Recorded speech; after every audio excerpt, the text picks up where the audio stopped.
Hello, it's us again. Hi. And we're about to go forth on one of our other adventures. This time we're going slightly further afield and we're off to Canada. We are indeed. We're flying off to Seattle first, and then a 6-hour wait in Seattle Airport before we fly on to Victoria on the wonderful Vancouver Island. But why are we going, babe? Well, a bit of background. My first marriage was to a Canadian. I went to Canada when I was in my very early 20s. I won't say what year because that will give it away how old I am. Had 3 children. Lived there for almost 19 years, and the children and I came back in 2000. 2000, 24 years ago when I met the wonderful Rob. And my life has never been the same. Anyway, the youngest of those 3 had the traveling bug, went to America to start with, and 3 years ago her and her husband and one of our grandchildren relocated from America up into Victoria. So we're going off to see them, which is lovely. But the biggest reason we're going is that she's finished her legal studies and is now a barrister. And so we're going for the call ceremony, which is, lucky for us, is being held in Vancouver. So hence our trip to Vancouver. So that means, a ferry ride to Vancouver, and then the rest of the 2 weeks just enjoying one of the most beautiful places on earth. So, it is. It's a beautiful city. So come along with us and enjoy the ride. Indeed.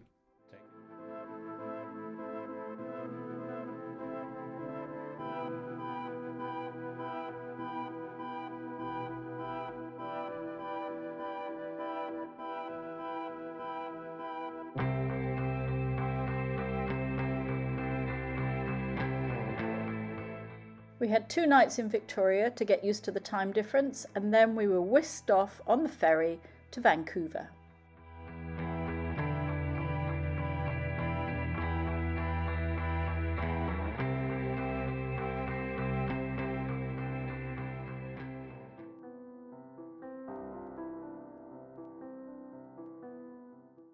The ferry leaves from Schwartz Bay, takes about an hour and 3/4, and the first part of the journey is through the beautiful Gulf Islands.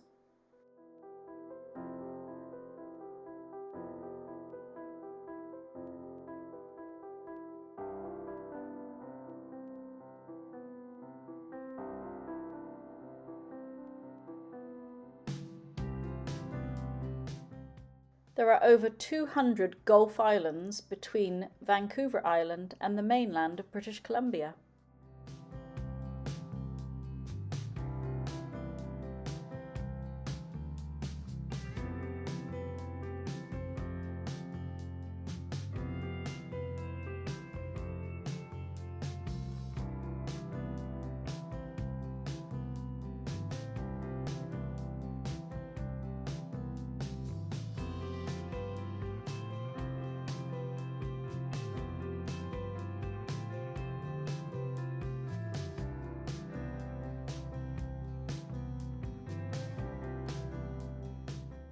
What a privilege to share this momentous occasion.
No, these are transients. My word. And they're heading right at us.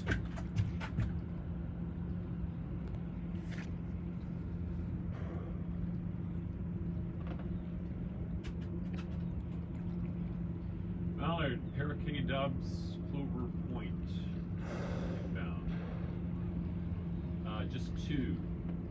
Big male and a female.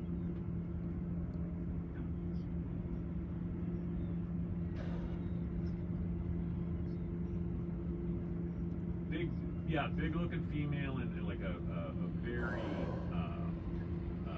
very drawn back. They're just coming right beside the boat right now.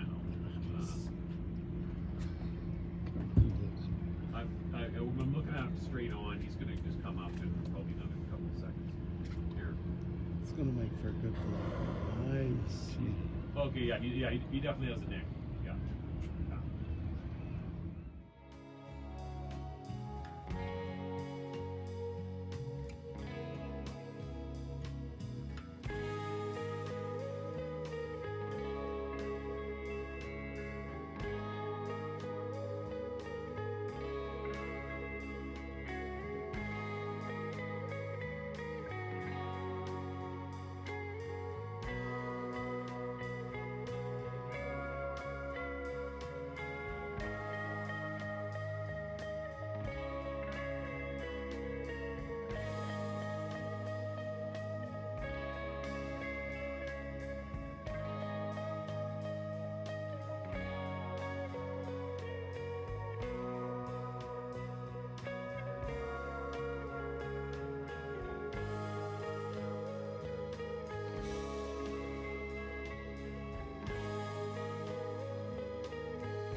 When the children were young, we spent many hours at this beautiful museum, and it's so nice to see that not a lot of it has changed. Such wonderful memories.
Standing in the grounds of the Lord Lieutenant's residence is a statue to Sir James Douglas, known as the father of British Columbia. He has many statues, roads, elementary schools named after him across the province, but his reputation is mixed. Douglas was married to a First Nations Cree tribeswoman, but many people still criticise him for the Douglas Treaties, which dealt with the acquisition of land from the First Nations people and the level of compensation, or lack of it, that was paid to them.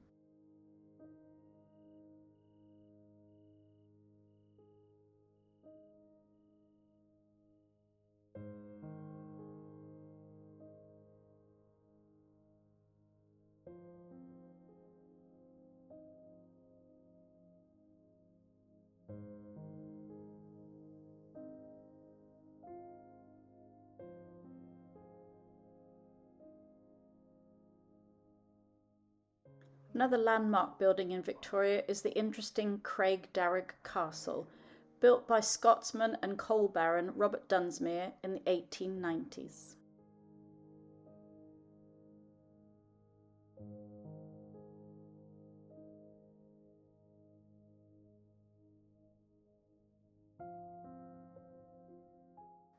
Rachel and her husband Chris very kindly arranged for Pip and I to join them on a moonlight kayak up the Finderton Arm.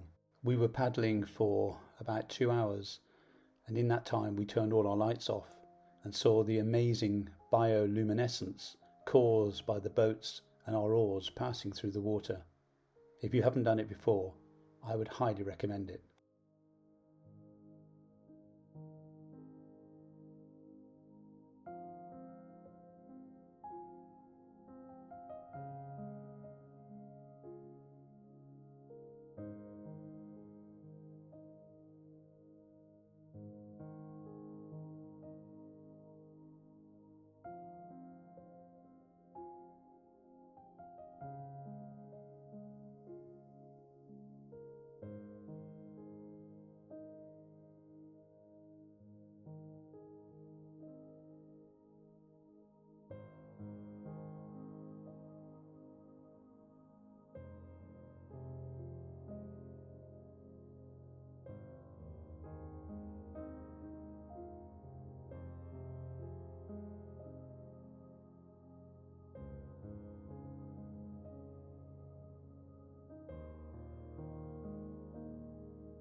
We couldn't believe our luck.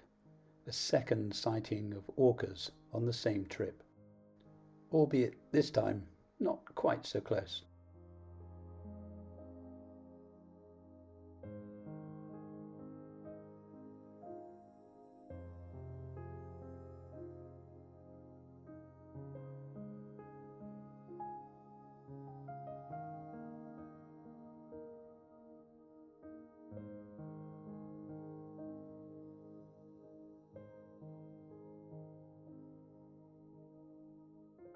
This unusual tree, which has the ability to shed its bark, is only found in the northwest Pacific.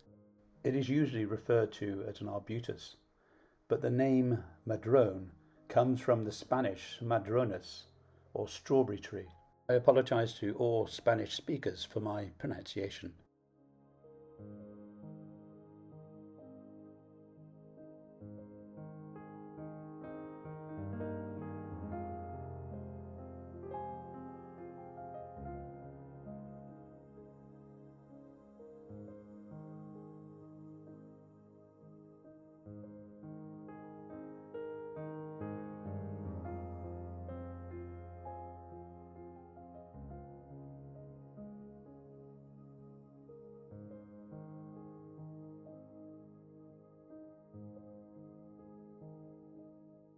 Along Victoria's waterfront, we find memorials to two great Canadians. This memorial marks the spot where Marilyn Bell completed her 24.5-mile swim from Port Angeles in Washington State across the Juan de Fuca Strait to land in Victoria. The crossing took place in August 1956, and she was the first woman and the first Canadian to achieve this amazing feat. The second memorial is simply named Mile Zero. In 1977, at the age of just 19, Terry Fox had his right leg amputated due to cancer. To raise money for cancer awareness and cancer treatment, Fox undertook to run across Canada in the hope of raising $1 for every Canadian citizen at that time, a total of about 24 million. The marathon began in April 1980, when Terry dipped his right leg in the Atlantic Ocean at St. John's, Newfoundland, and headed for Victoria in the west. He continued his run until early September, completing a remarkable 23 miles a day, a total of 3,339. Unfortunately, his cancer had spread to his lungs, and on the 2nd of September, he gave a tearful press conference announcing that he would have to stop the run. When the marathon came to an end, he had raised $1.7 million, but the money kept flowing in and has ever since. Terry Fox may have died of cancer in 1981, but he will never be forgotten. It is estimated to date that over $900 million has been raised in his name. A true Canadian hero.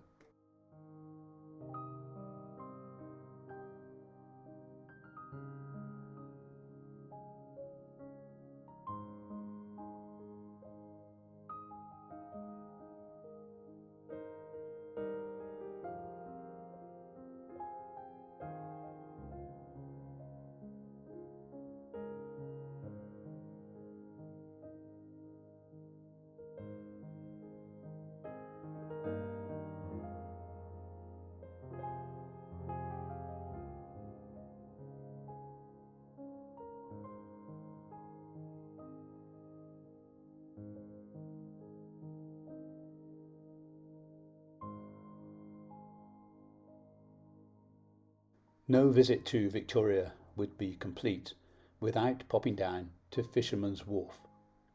I've eaten a lot of fish and chips in my lifetime, but none better than here.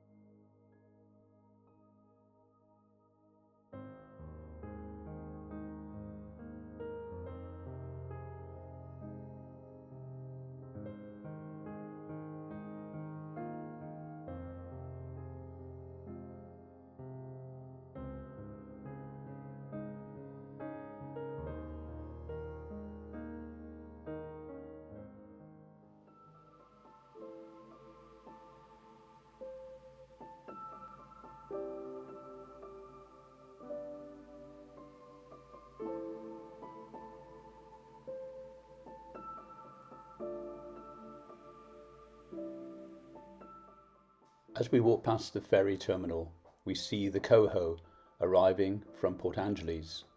In a couple of days, we would be taking this vessel in the other direction.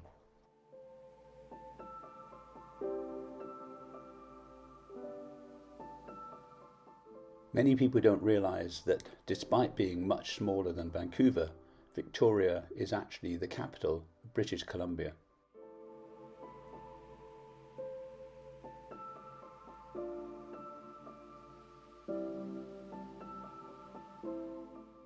Having said our sad farewells, we board the Coho, next stop, Port Angeles.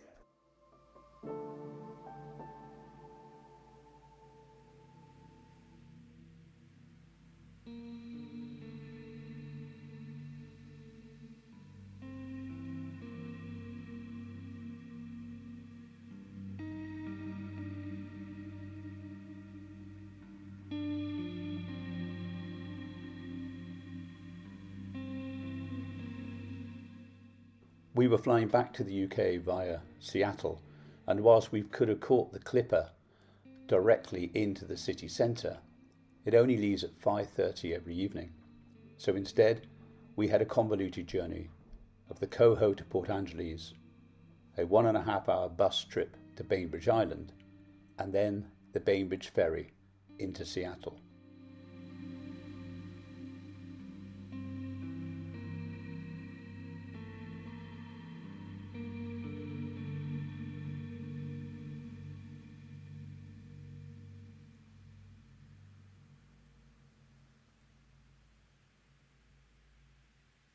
As we approached Port Angeles, the Olympic Mountains grew larger under the grey sky.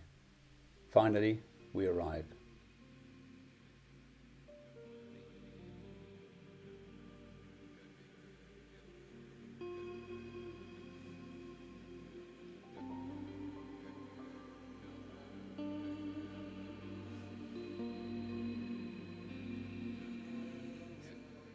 The bus journey to Bainbridge involved crossing the Pacific in various places, this one near Squamish Harbour.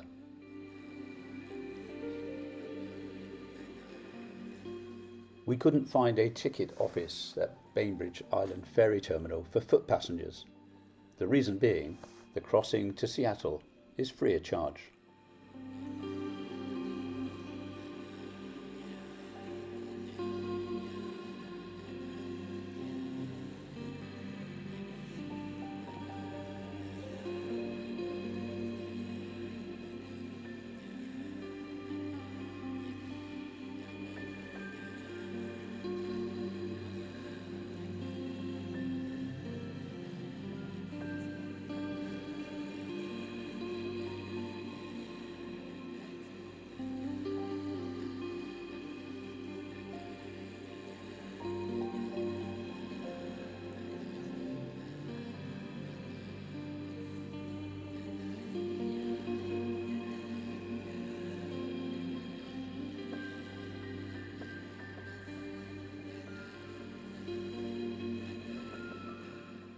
No visit to Seattle would be complete without popping down to Pike Place Market.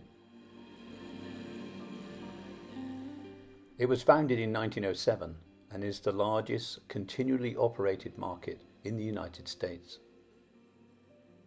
Remarkably, it is the 33rd most visited attraction in the whole world. Over 10 million people come every year, and in a minute you'll see why.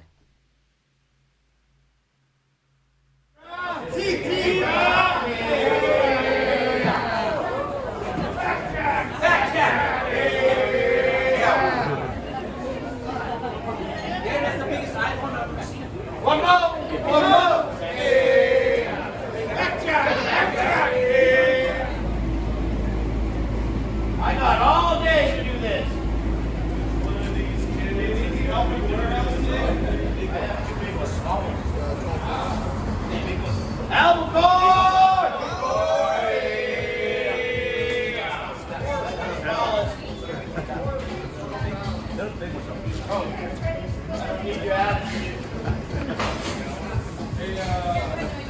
How's that? That's brilliant, thank you. Good.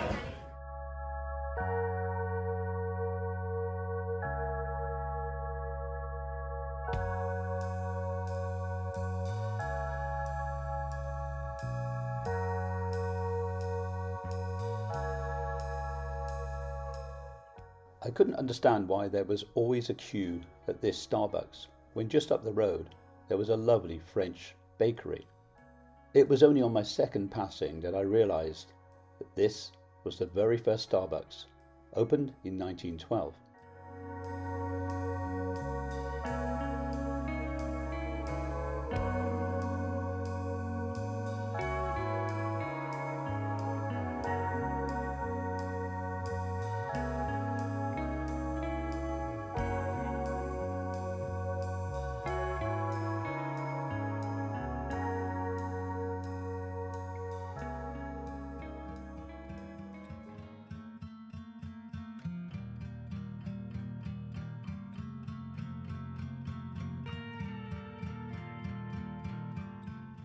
The Space Needle in Seattle was built as the cultural centerpiece for the 1962 World's Fair, where the theme was the age of space. The tower is 605 feet or 184 meters high and has some amazing views over Seattle.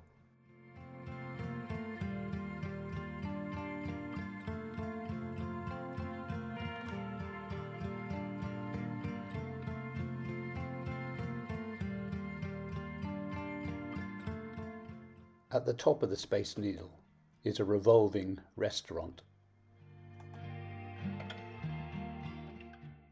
The restaurant has a glass floor and remarkably is driven by just a 1 horsepower motor.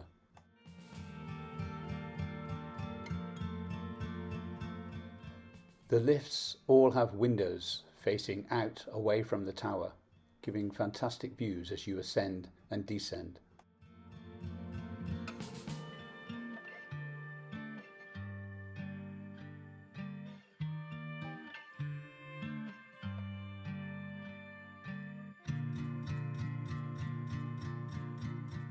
It's about 605 feet where we just were. It's about 500 feet here and 520 up there.